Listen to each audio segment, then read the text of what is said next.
सारा प्रणाम, मैं हूं भुवन भास्कर। गुरुवार को जमीन अधिग्रहण बिल लोकसभा में पास हो गया।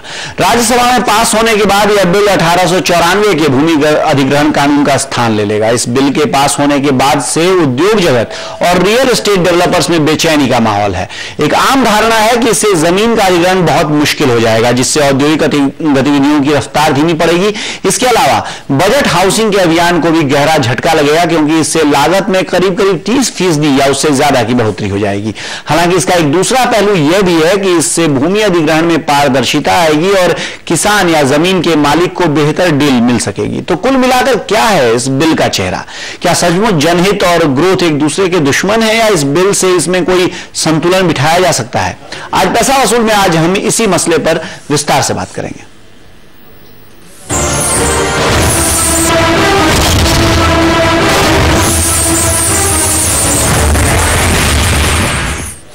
और इस पूरे मामले पर बातचीत करने के लिए हमारे साथ मौजूद हैं बैटन इंफ्रास्ट्रक्चर के डायरेक्टर रविशंकर और national real estate development council के अध्यक्ष नवीन रहेजा। आप दोनों का बहुत बहुत स्वागत है पैसा वसूल में।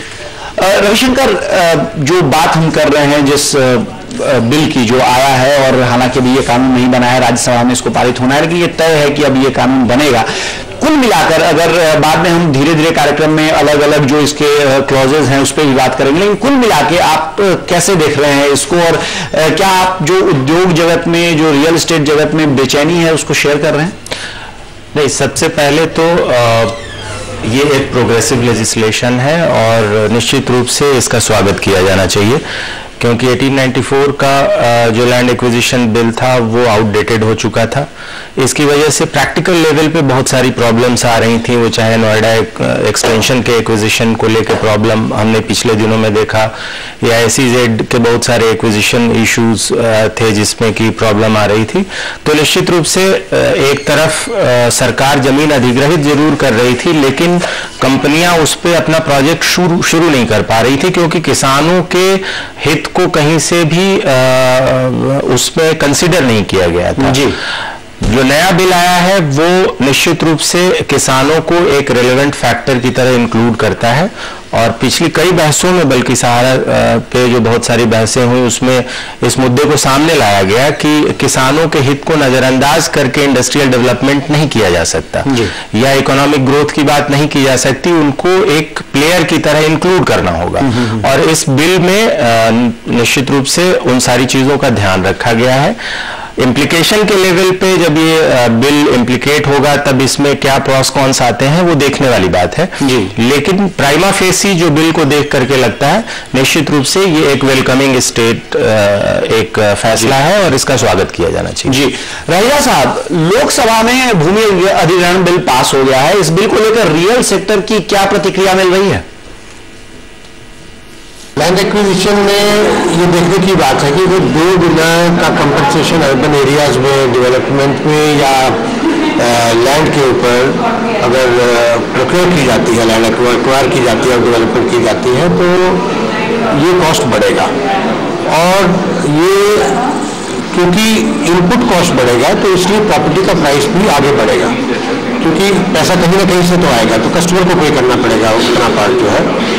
और उसी को हम दूसरे एंगल से डेवलपमेंट के लिए रोड्स की एक्विजिशन की जाती है, इंफ्रास्ट्रक्चर के लिए भी की जाती है, तो उसकी भी इनिशियल कॉस्ट जो बढ़ेगी तो वो भी किसी न किसी पे जो लोड होगी वो अल्टीमेटली कस्टमर के ऊपर ही लोड होगा।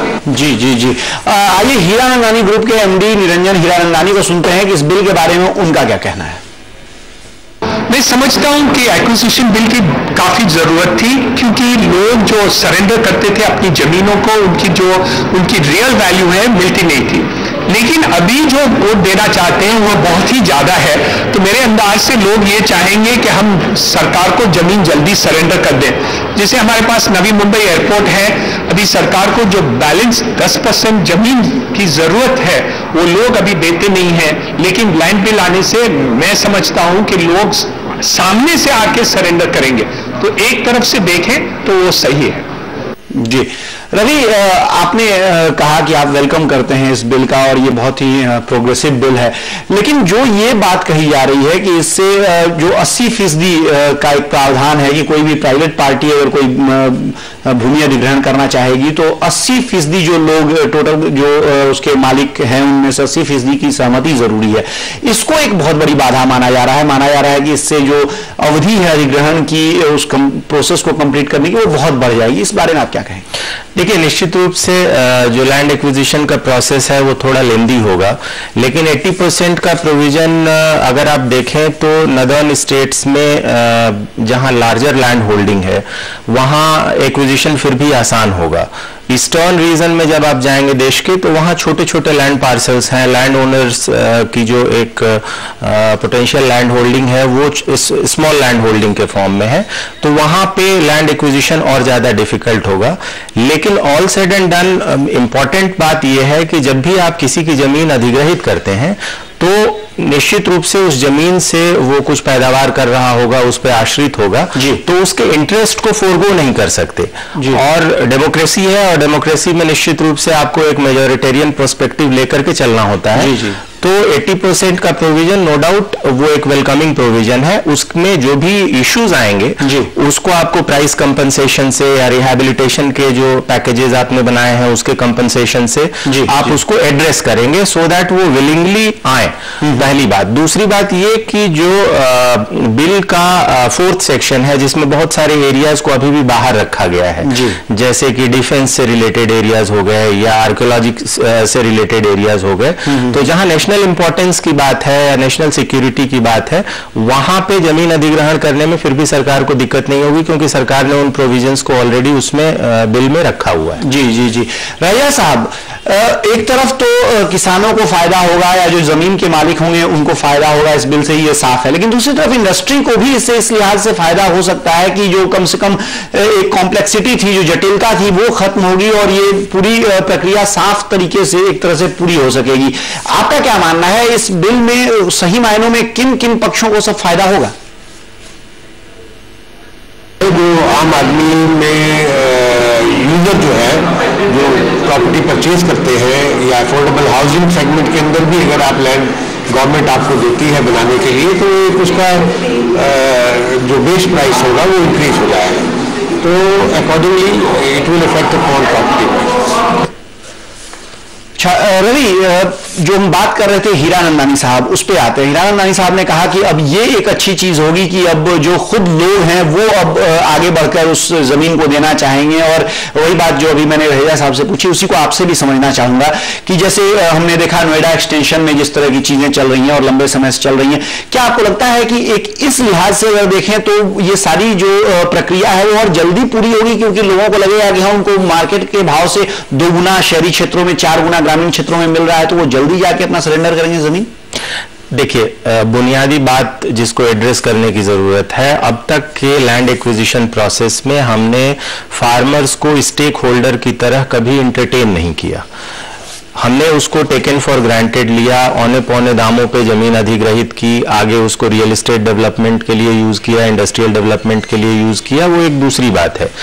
तो सबसे पहले तो किसानों को उस पूरे प्रोसेस में हमने एज अ कॉग्निजेंट फैक्टर पहली बार हम ले करके आ रहे हैं, तो ये निश्चित रूप से एक इम्पॉर्टेंट बात है। दूसरी बात ये है कि जब किसान अपनी स्वीकृति देगा जमीन के अधिग्रहण में, जब उसको उचित मुआवजा मिलेगा, जब उसको कंपनसेशन मिलेगा, और कंपनसेशन ही नहीं बल्कि बिल में रिहैबिलिटेशन की पूरी प्रावधान है, तो जब उसको रिहैबिलिटेशन मिलेगा तो नेचुरली वो ज्यादा सेटिस्फाइड होगा। तो कहने के लिए जो प्रोजेक्ट खड़े हो जा रहे थे और उसके बाद अधर में लटक जा रहे थे, जिसकी वजह से ओवरऑल माइक्रो मार्केट पे असर पड़ रहा था, जैसा कि पिछले दिनों में आपने नोएडा एक्सटेंशन में देखा कि जमीन अधिग्रहित कर दी गई, डेवलपर्स को दे भी दी गई, उसके बाद भी कोर्ट को इंटरवीन करना पड़ा क्योंकि किसानों ने प्ली किया कि उनके इंटरेस्ट को इग्नोर किया गया है। तो इन सारे मुद्दों को जब आप एक साथ देखेंगे तो ये बिल इन सारे मुद्दों को एड्रेस करता है, और ये बिल कॉम्प्रिहेंसिव है। ये बिल अपने आप में फार्मर्स के इंटरेस्ट को एज अ कॉग्निटिव इंटरेस्ट वो एड्रेस कर रहा है, और इसलिए ये प्रोजेक्ट्स के लेवल पे, इंडस्ट्री के लेवल पे कहीं से नुकसान देने वाला बिल नहीं है। जी, और इस समय हमारे साथ वाधवा ग्रुप के चेयरमैन विजय वाधवा जी भी जुड़ रहे हैं। वाधवा साहब, आपकी क्या राय है इस बिल पर? आज जो हमको स्कैटर्ड छोटे छोटे फार्मर्स के पास जाना पड़ता है, दो ने दिया, दो ने नहीं दिया, this will help although at a higher price, but कम से कम एग्रीगेशन होगा and farmer will get due share in truthful way. कई लोग थे जो अनस्क्रूपुलस डेवलपर्स होते हैं, they try to do under pressure tactics. इससे कम से कम एक ट्रांसपेरेंसी आएगी and we all have to grow together. खाली डेवलपर क्यों ग्रो करे, farmer has also to grow. हमने एक प्रोजेक्ट लिया है जहाँ पे तो हमने फार्मर के साथ पार्टनरशिप की है कि भाई तुम पैसा भी लो थोड़ा, और तुमको चाहिए permanent, we make some square footage for you, because farmers को पैसा बड़ा देख के दे गेट, उनकी सिक्योरिटी खत्म हो जाती है। We have to secure them for future, we give them some percentage in share of our development, जिससे कि उनको एम्प्लॉयमेंट भी मिले और उनकी फैमिली को एक रेगुलर इनकम भी मिले। We are already doing it, government आज कर रही है, we are already user friendly, we are doing that job, but it is in the interest, it is in the interest of the farmer, of the country. There will be more controlled and disciplined way of working, which slum lords बोलो या तो land grabbers बोलिए, were taking into advantage till now. Ji Ravi, rehabilitation की बात आपने कही थी कि पैकेज में रिहेबिलिटेशन का एक जो पक्ष है वो बहुत महत्वपूर्ण है। रिहेबिलिटेशन एंड रिकंस्ट्रक्शन पैकेज की बात जो R&R कहा गया है कि वो किसी भी बिल्डर को या किसी भी इंडस्ट्री ग्रुप को पहले ऑफर करना पड़ेगा, उसी के आधार पर उनको बातचीत करनी होगी जो जमीन के मालिक हैं, और बाद में उनसे 80% की सहमति लेने के बाद ही वो फिर सरकार के पास जाएंगे। ये R&R पैकेज क्या है, इसे अगर आप थोड़ा और समझाएं, क्योंकि इसे माना जा रहा है कि ये एक बहुत बड़ा इंपेडिमेंट है, एक बहुत बड़ा अवरोध हो सकता है। देखिए, R&R पैकेज के तहत बहुत सारे प्रोविजंस हैं। सबसे पहला प्रोविजन ये है कि अगर किसी का हैबिटेशन एक्विजिशन की वजह से डिस्ट्रॉय हो रहा है, तो R&R पैकेज के तहत वो कोई फैक्ट्री लगाने के लिए कोई कंपनी एक्वायर कर रही है, सरकार एक्वायर कर रही है, कोई भी एजेंसी एक्वायर कर रही हो, उनको एक हैबिटेशन देना होगा, सबसे पहली बात। दूसरी बात ये कि अगर वो उसी भूमि पे आश्रित हैं तो उनको कंपनसेशन के अलावा रिन्यूमरेशन प्रोवाइड करना होगा, एम्प्लॉयमेंट प्रोवाइड करना होगा। ये सारे प्रोविजंस उस रिहैबिलिटेशन प्रोविजन के अंदर रखे गए हैं। तो इन अर्थों में ये कॉम्प्रिहेंसिव जस्टिस की बात है जी, और रिहैबिलिटेशन में उन सारे मुद्दों का ध्यान रखा गया है। जी रवि, बहुत बहुत शुक्रिया आपका हमारे साथ इस कार्यक्रम में आज जुड़ने के लिए। पैसा वसूल के प्रॉपर्टी स्पेशल इस अंक में आज बस इतना ही, लेकिन आप बने रहिए हमारे साथ।